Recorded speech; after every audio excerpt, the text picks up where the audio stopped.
Can you imagine what the headlines would have been had that melanin dominant young 23-year-old black man had beat the Kraft, Bill Belichick, Brady Bunch? Can you imagine? Oh my God. They be talking about that nigga. He beat our Brady Bunch. OMG. And welcome to Brother R.A. Wow. Let me just go ahead and jump into Today is January, okay, you see that? January 23rd, 1957. Ku Klux Klan members forced Willie Edwards Jr., a black resident of Montgomery, Alabama, to jump to his death from a bridge over the Alabama River. They never faced prosecution for his murder.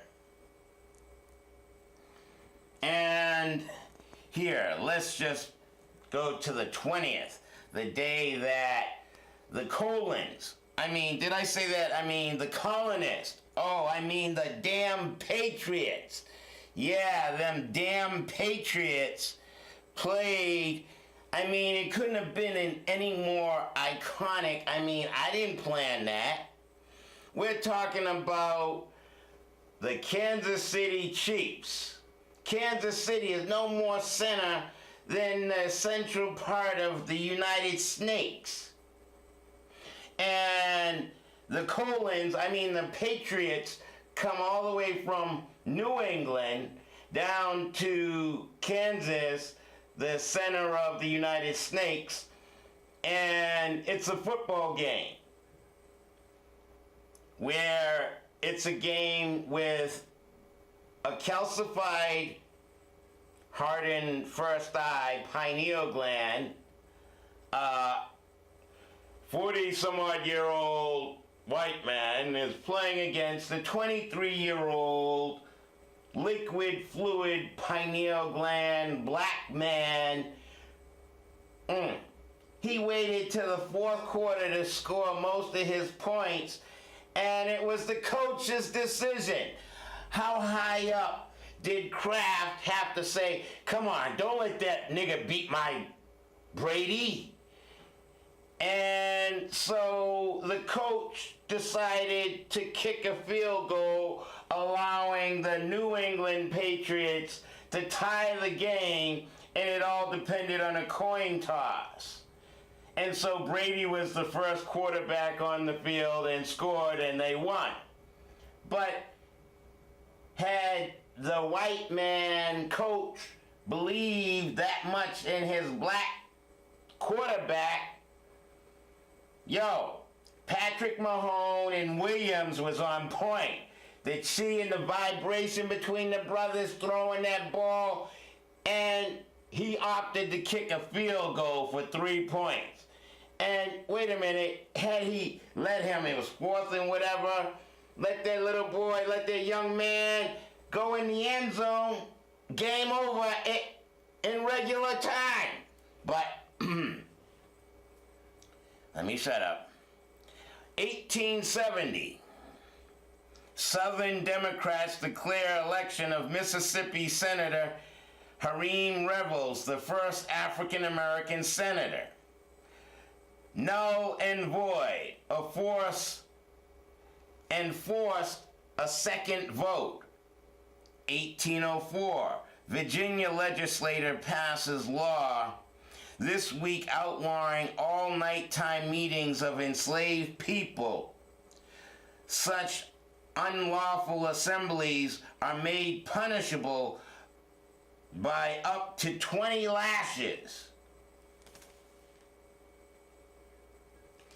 And did I not read last week from the Hidden History of Massachusetts? And yeah, let me make note. Oh, this is my feather. I'm trying to be light, balanced, light, life. You understand? Life, those are the fallopian tubes, the circle and the man uniting. And, okay. And we're on Brother... Actually, let's do that real quick. Let's pump this up. And... yeah, for past week's shows, please go ahead to Brother R.A. and hit the YouTube. You see, you hit the YouTube, and it comes up to the series of shows. So that was the 16th, 7 views. There was the 19th, that was only 1 view. That was me uploading it, and blah, blah, blah. So, yeah, that's that. Pump that stuff up, and I got, oh my goodness, so much to share. Talking about how tragically and how bad you and I have been treated here.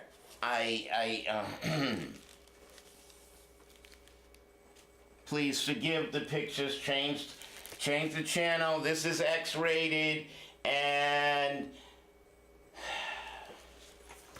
all right. So somebody was talking to me about voting, and wait a minute. Is that a Carter or a Bush or a Mrs. somebody looking, smiling at the hanging man? I'm just saying, who is we? What's our story? Oh, let me share with you too. Without sanctuary. Can y'all see that? Without sanctuary. And this is just the pictorial history, his story. I mean, they pose in the picture with a hanging human being. I'm like, wow. And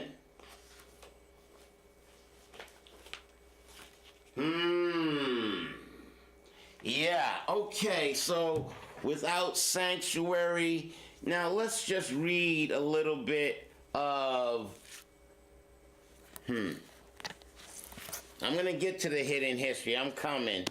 I gotta go through, I showed you the shirt of Tell Me Who I Am. You know, how do little young black children get to find out who they are? Activity coloring book. You know, since we're talking about going into Black Hour Story Month or Melanin Dominant Month, and speaking of Melanin Dominant, can I become, let's see, I gotta make sure I put things all right back.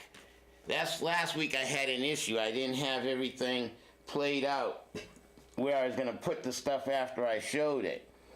Now, I gotta keep moving. I gotta get to reading the hidden history. Can I be your Black Panther? Can we talk about being Melanin Man, or can I be your Power Man?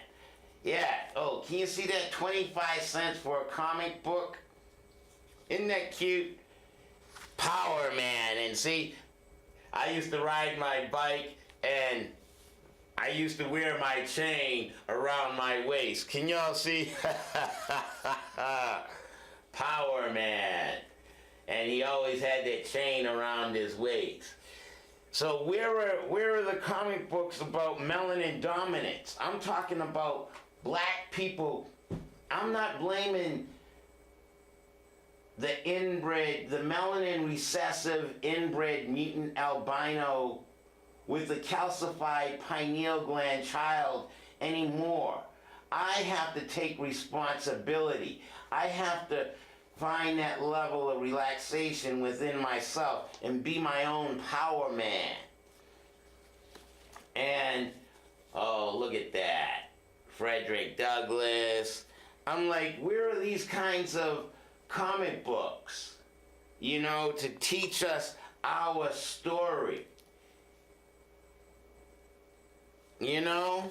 So, okay, enough with the comic books. Let's deal with our, you know, for the kids, the story of Arsar, Arset, and Heru, the king and the mother feeding the child. I'm like, where is that I mean, that's the, and dancing in the wings. Can you dance with me in your liquid pineal gland? Going deep within yourself? Understanding, hey, that little young black man, Patrick Mahomes, I'm like, with his white mother, I was definitely cheering for him.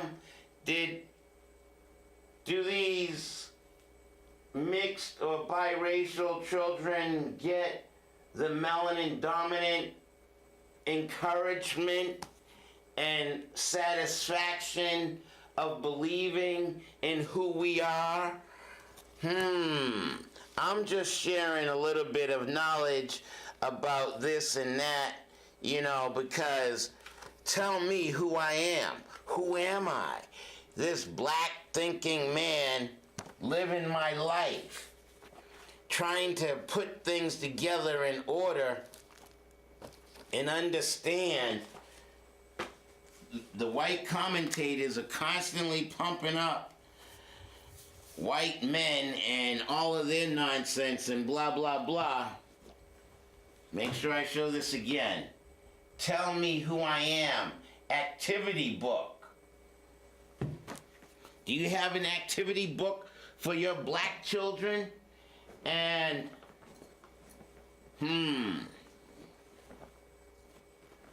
are you just the target?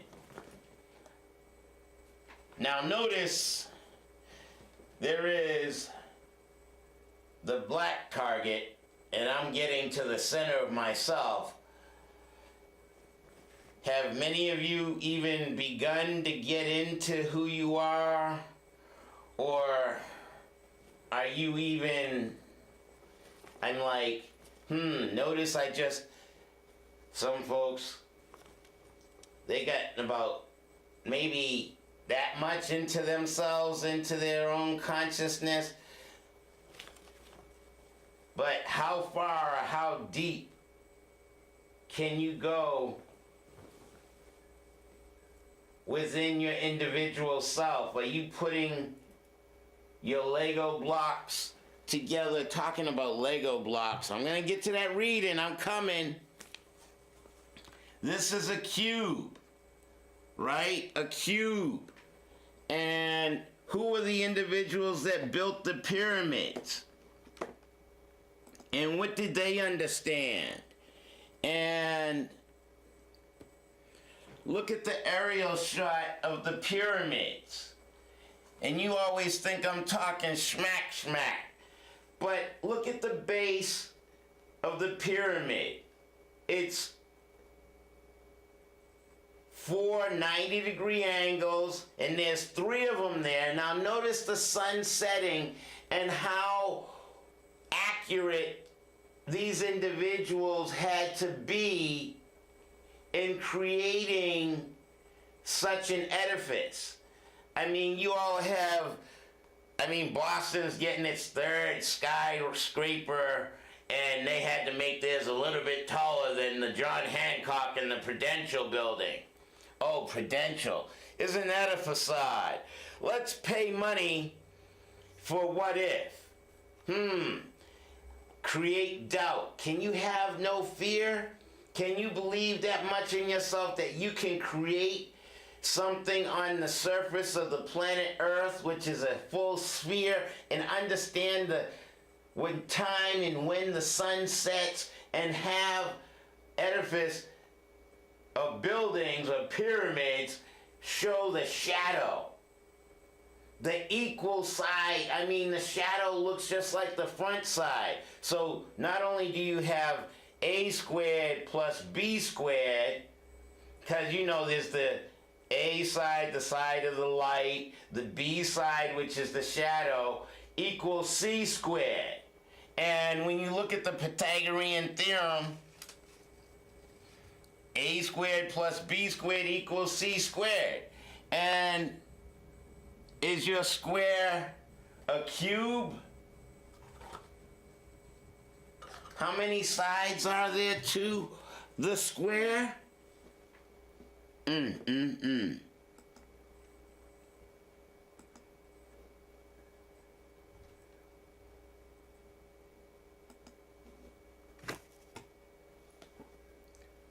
What's that say?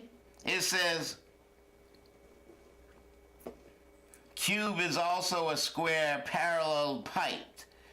Okay, the cube is only a regular hexatron and one of the 5 Platonic solids. It has 6 faces, 12 edges, and 8 verticals. Did I say that right? Vertices. Okay, I don't speak King. Yes, this is after Martin Luther King last week. We speak English. We were colonized. And yeah, the Indians. What language did, leading up into the game, I kept going, whoa, whoa, whoa, whoa, whoa, whoa, whoa. Let's go, Red Man. Let's knock the New England Patriots back to Old England. Whoa, whoa, whoa, whoa, whoa, whoa, whoa. But the cube, are we aware and conscientious of all our various levels of balance? Now that's a flat, but is there depth in your sphere, in your consciousness? Okay, 17 minutes in, that's that. I want to read some of the hidden history, pick up where I left off from last week. Oh, and I made reference to establishing a value structure that's different than valuing dead slaveholders last week. And currently we're dealing with a system that devalues the one who is born to a statistic of 7 billion, not another life being. You saw the hangings, right? The sphere. All right, and I want you to help me with this dream. Are you too far away from yourself? Serving an energy outside of you? Or can you go deeper within yourself? King was fighting for separate but equal. Here, that's where I'm going to begin reading.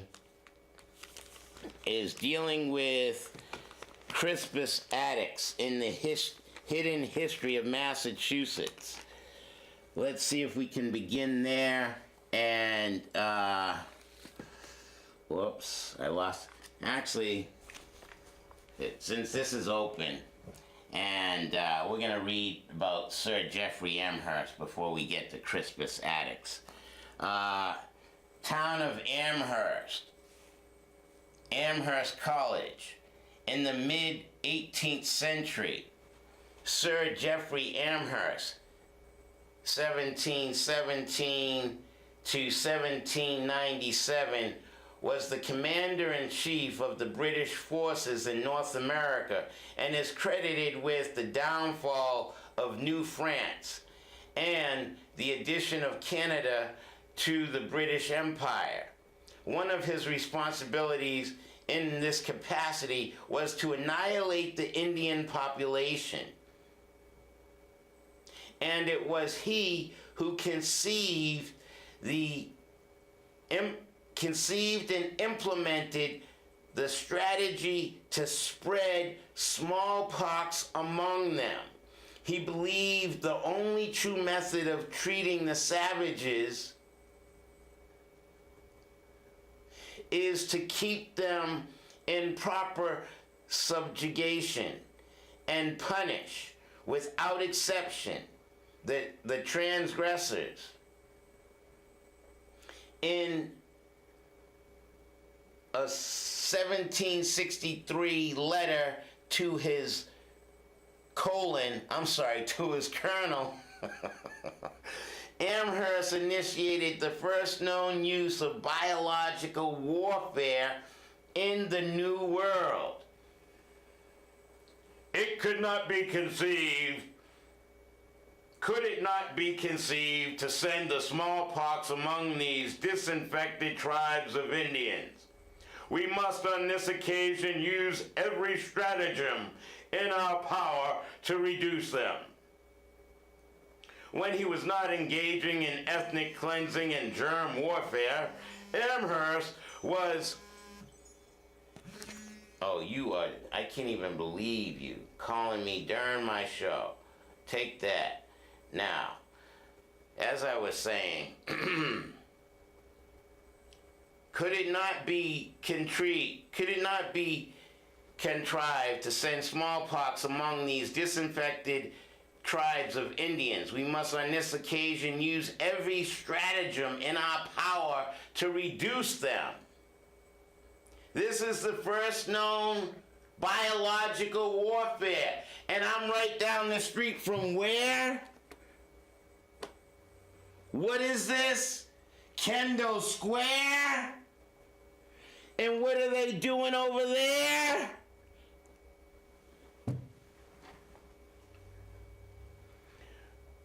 When he was not engaging in ethnic cleansing germ warfare, Amherst was urging his troops to brutalize the native citizens. He instructed his field commander that when Indians are captured, they are to immediately be put to death. Their extermination being the only security for our future safety. And their late treacherous proceedings deserve no better treatment from our hands. To Amherst, the Indians were the vilest race of beings that ever infested the earth, and whose y'all can see this, right? I'm reading The Hidden History of Massachusetts, just thinking about all my aspects as I get rooted, grounded, and centered in myself. And I can't blame the melanin recessive inbred mutant albino with a hard first eye, their spiritual gateway. They're not capable of tapping in to their divinity. Melanin dominant people with a liquid pineal gland have the ability. So I can't blame my child. I was the one that inbred, and they had to survive in the cold, dark, overcast environment. So, to Amherst, the Indians were the vilest race of beings that ever infested the earth, whose riddance from it must be esteemed a meritorious act. That means take merit. A meritorious act for the good of mankind. You will therefore take no prisoners and put to death all that fall into your hands. Historians remember Amherst as a bull-headed and not very bright.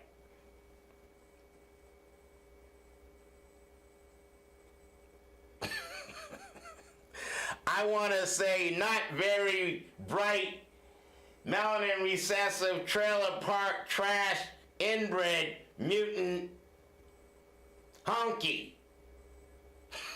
But it doesn't say all that, so let me say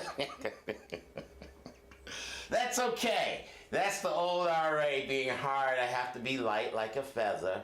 That's why the indigenous people wore feathers. It was part of their spirituality to acknowledge and be welcoming to those that came to their shores. No, we didn't land on Plymouth Rock. Plymouth Rock landed on us. But historians remember Amherst as bullheaded and not very bright, who was nonetheless received a hero around New England like Tom Brady and the crafty Belichick bunch.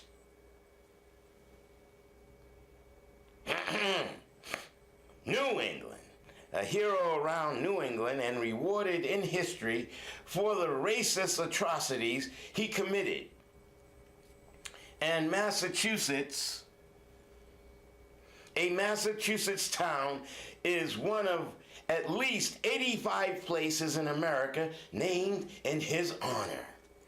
Town fathers made it known 1757 that it was named in token for our regard for the worthy knight of our own admirable friendship for the same. That the team mascots for Amherst College, which is located in the town, are named the Lord Jeffs and the Lady Jeffs. And there is a footnote. And this information, let me see if I can get to that. I'm trying not to lose pages in my tore up book, and you try to buy this book online and it's now worth about $500, but the footnote was number 9. And let's see if I can find footnote number 9 so you don't just think I'm talking shit. Talking shit for Sir Jeffrey Amherst. Okay, I didn't have that page bookmarked, but there's so much in here, so much good information. Oh, 27 minutes, let's not waste time looking for that detail. Let's get to the larger issues at hand. And let's look at Adams Street, Dorchester. When James Otis School, Boston, declared in 1761 that slavery violated the inalienable rights of human, that all men should be free. Harvard-educated John Adams, 1735, 1826, shuddered at the doctrine he taught. It was a doctrine that held terror in it, wrote an Adams biographer. In 1768, Adams, an attorney, argued in a freedom case and secured the judgment in favor of his client, the slave owner. In the case of the Boston Massacre, it was Adams who defended the British murderers of Crispus Attucks, the black revolutionary hero whose very looks, Adams said, was enough to terrify any person. In 1777, Adams teamed with Patriot leader James Warren Street, in opposition to an abolition bill before the Massachusetts House, lest it agonize their Southern allies. Later, Adams had this to say: the bill for freeing the Negroes. I hope we will sleep for a time. We have causes enough of jealousy, discord, and division, and this bill will certainly add to the number. Adams, who would later become the second president of the United States, exchanged correspondence with Thomas Jefferson casually forecasting the destruction of the red man of North America. Jefferson wrote in 1812 that in 1812 they will relapse into barbarism and misery, lose numbers by war and want. We shall be obligated or obliged to drive them with the beasts of the forest into the stony mountains. Adams responded from his Quincy residence, I believe with you that another conquest of Canada will quiet the Indians forever.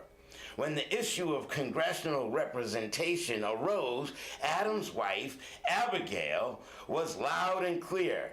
If the South is to count its black slaves among its population, she thought, the black cattle in the northern states might as well claim to be represented. But Adams was brutally honest about the slavocratic course that his new country had taken. I shudder when I think of the calamities which slavery is likely to produce in this country. I can see nothing but insurrection of the blacks against the whites, till at last the whites will be exasperated to madness, shall be wicked enough to exterminate the Negroes. Adams' calculated decision to sentence unborn future generations, his own children and grandchildren, to the calamities and exterminations ought to make one rethink the honored position he holds in American history. I gotta try to get in, squeeze in Crispus Attucks. Oh boy, Frederick Douglass, no niggas in here. I remember this is Frederick Douglass, Massachusetts experience. I remember about 2 years ago, there was in Boston, near southwest corner of Boston Common, a menagerie. I think I read that last week. All right, let's jump into, I gotta find my Crispus Attucks. The Revolution and the Legend of Crispus Attucks. Some blacks consider Crispus Attucks to be a fine example of American gallantry and patriotism. Others wonder why his confrontation with destiny represents any cause for black race pride. Attucks, born a slave around 1723, and in his 20s ran away from his white enslaver, William Brown of Framingham. For 20 years, Attucks was hunted as an escaped slave with a hefty price on his head. When in 1770, Attucks and a mob of Bostonians confronted the British soldiers, the redcoats thought little of it before they shot him dead. Unknowns to anyone involved, Attucks became the first casualty of the American Revolution, even though he and his people had nothing to gain by siding with the colonists. George Washington and his rebels were slave owners who stated plainly that under his new rulership, blacks would remain slaves forever. The British, on the other hand, offered blacks land. I never got my 40 acres and a mule, but British, on the other hand, offered land and a form of freedom if they fought for the crown amongst the rebellion American colonists. Hearing of this offer, at least 17 of Washington's own black captives escaped to join the British in 1781. So when Attucks showed up with a mob of sturdy boys and Negroes to be the first bullseye of the Boston Massacre, many still wondered what he could have gained from such behavior. John Adams, the future president of the new rebellious nation, was a lawyer in Boston at the time and actually defended the British soldiers in court. He blamed the Negro for the whole sordid affair. Attucks, he said, was one of the moultrie rabble of saucy boys, Negroes and mulattoes, Irish tugs, and outlandish jack tars. Adams continued in his courtroom defense of the British. This Attucks appears to have undertaken to be the hero of the night and to lead this army with his banners, to have this reinforcement coming down under the command of a stout mulatto fellow, whose very looks was enough to terrify any person that had not the British soldiers then to fear. He had hardness enough to fall upon them, and with one hand took hold of a bayonet, and with the other knocked the man down. This was the behavior of Attucks. The white soldiers was found not guilty, and Attucks would not only be the only black man to suffer for the alien cause. Okay, so let's get into W.E.B. Du Bois. I need to read some Dow, but Du Bois, here, let me throw up the images of Du Bois. I'm going from the pyramid, the cube, you as black folks understanding who the fuck you are. Tell me who the fuck I is. I am Brother R.A., the brother with a lot to say each and every day. And this man here, I'm reading his words. W.E.B. Du Bois, a Negro student at Harvard at the end of the 19th century. By the way, this is the 21st century. I only got 20 minutes left. Damn. Harvard University in 1888 was a great institution of learning. It was 238 years old, and on its governing board were Alexander Agassiz, Phillips Brooks, Henry Cabot Lodge, Charles Francis Adams, and John Quincy Adams, but not the ex-president. Charles Williams Eliot, a gentleman by training and a scholar by broad study and travel, was president. Among its teachers emeriti were Oliver Wendell Holmes and James Russell Lowell. Among the active teachers were Francis Child, Charles Eliot Norton, Justin Windsor, John Trowbridge, Frank Tuskegee, Nathaniel Schaller, George Palmer, Williams James, Francis Peabody, Josiah Royce, Baronet Wendell, Edward Cunning, and Albert Bushnell Hart. In 1890 arrived the young instructor George Santana. Seldom, if ever, has any American university had such a galaxy of great men and fine teachers as Harvard in the decade between 1885 and 1895. To make my own attitude toward the Harvard of that day clear, it must be remembered I went to Harvard as a Negro, not by birth, but by recognizing myself as a member of a segregated caste whose situation I accepted.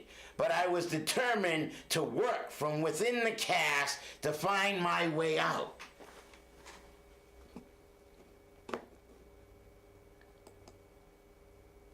And I'm looking for the images of his house.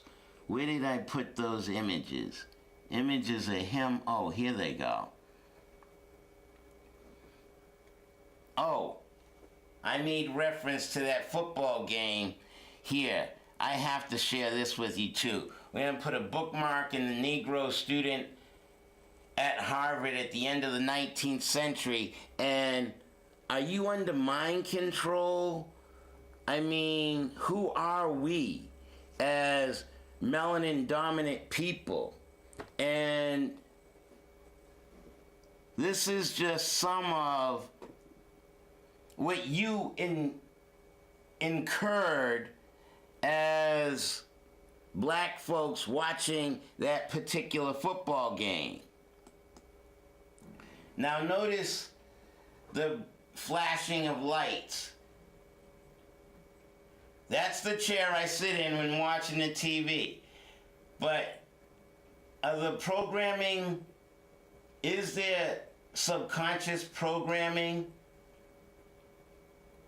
trying to change the way I think and who I am as a black man? Looking at those flashes, does that occur?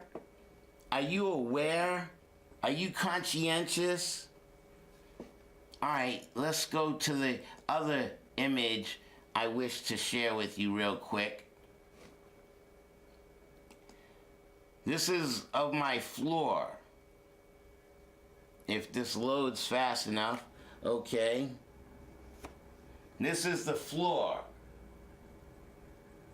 Those flashes during the commercials during the NFL game. Do those flashes have an impact on your subconsciousness? Just sharing thought. Okay, enough of the flashes. 57 minutes ain't long enough for a brother RA. But that's okay. We're gonna make do in my cast. Did I cover everything? Images of Dubois, the cube. Oh man. I showed you the aerial shot.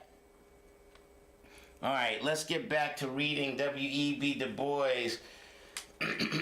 And let's bring his picture back up, if I can do that. Oh, actually, I'm supposed to go to his house, show you his house picture. And let's see if I can do that in timely fashion. And actually, even I'll show you some of the pictures of Boston icons or Cambridge icons that I have in my library. Yep, we're gonna get to that topic too. Yep, in the Tao, we have to acknowledge our greatness. Can't be God and not acknowledge the shit.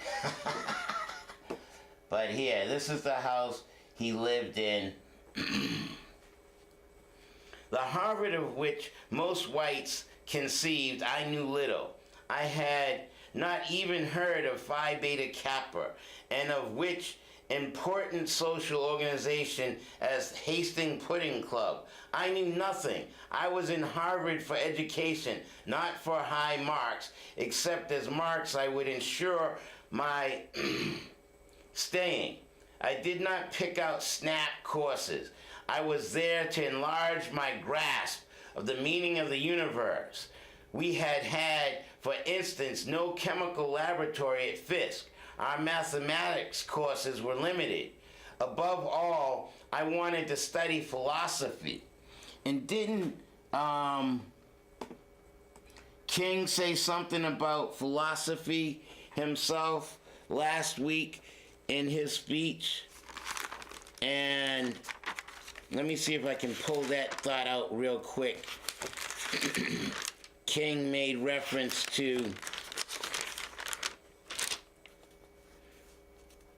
he was trying to understand himself also. And he made the statement, I would be merely stating a fact and not telling the truth. A fact is merely the absence of contradiction, but the truth is the presence of coherence. Truth is the relation of facts. And I'm sharing facts and knowledge, information about who we are as melanin dominant people. And we are dealing with a calcified pineal gland. These are facts. So back to Dubois. Okay, he said he's not dealing with snap courses, and he was dealing with philosophy. He wanted to study philosophy. I also wanted to get a hold of the basis of knowledge and explore the foundations and beginnings. I chose therefore Palmer's course in ethics, but since Palmer was on sabbatical that year, William James replaced him. I became a devoted follower of James at that time. He was developing his pragmatic philosophy. Fortunately, I did not fall into the mistake of regarding Harvard as the beginning, but rather than a continuing of my college training. I did not find better teachers at Harvard.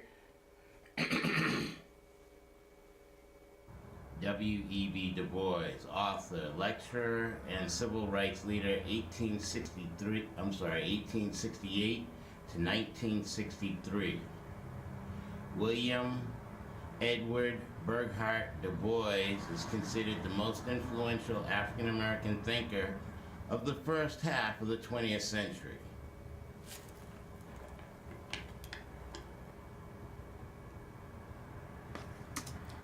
Okay, so we're still moving ahead in his thoughts. That's near his house, Banks and Flag Street. Let me just go ahead and deal.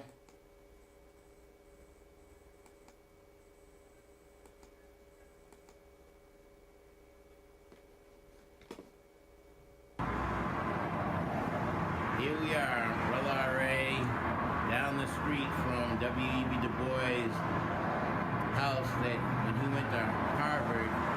Up, there we go. Look at Flag Street. What is that? The Charles River, almost frozen, the bridge. We'll go around. Hey, how about if we just take the whole peripheral view? How old are these trees? Oh, Harvard dorms. That the black man couldn't stay in. But how old are they? Yeah, well, let's look at the trees. How old are the trees? Who planted the trees? Yeah. Oh, wow. What is all of that? Oh, wait a minute. Is that a biogenetic engineering firm? Amgen, Biogen, Genzyme? Pfizer or something or other? Oh, wow. Okay. All right here. And as the sun sets, thank you for allowing me to be a child of the sun and see what the fuck is going on in my life. Ooh, did I say that on air? Ha ha ha. There you go, Flag Street. Here we are, Brother R.A.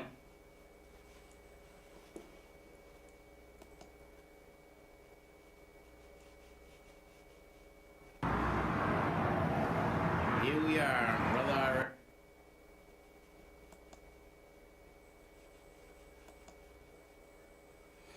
Yeah, that's part of the history they don't tell you about. You can read that nonsense, but they don't give you the hidden history of Massachusetts on them things, do they?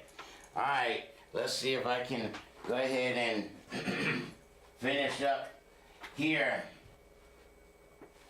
I got a few minutes left. Fortunately, I did not fall into the mistake of regarding Harvard as the beginning, rather than the continuing of my college training.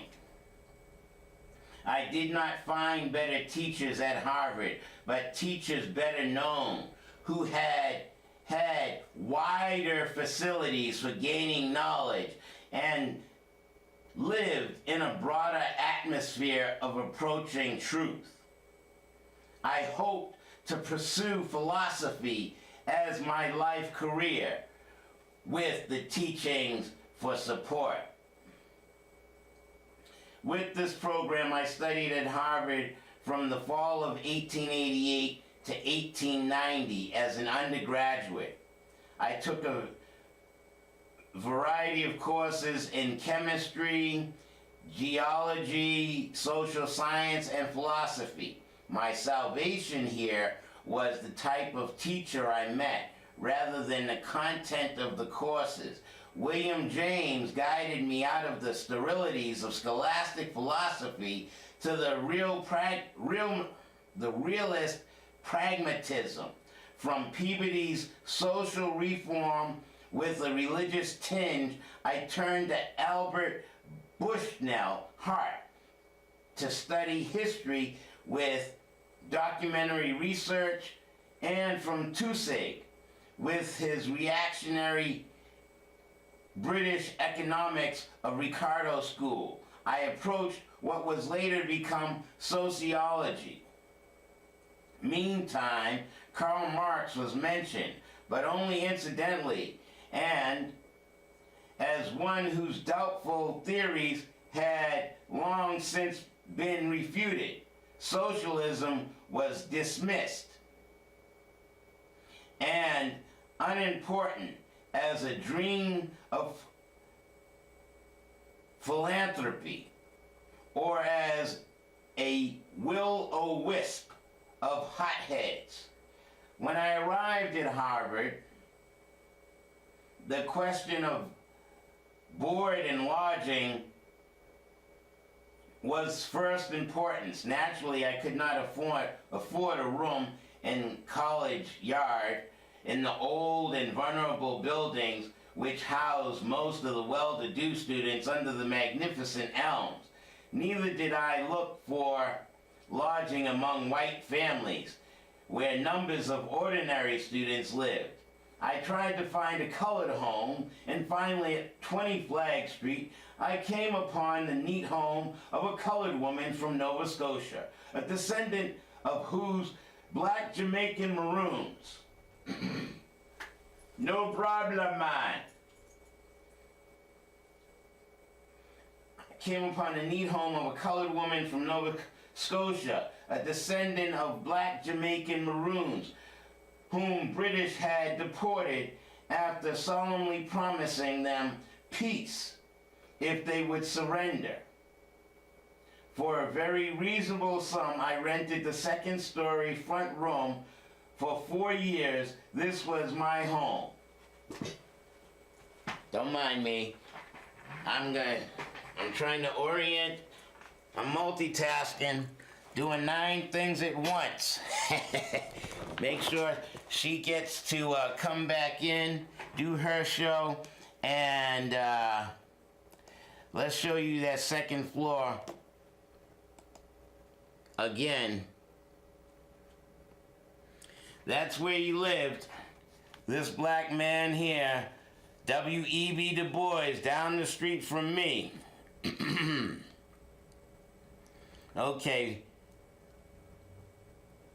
For a very reasonable sum, he rented the second-story front room, and for 4 years was his home.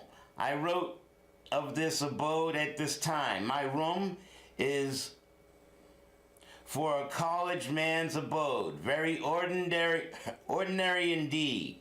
It is quite pleasantly situated, second floor front, with a bay window and one other window.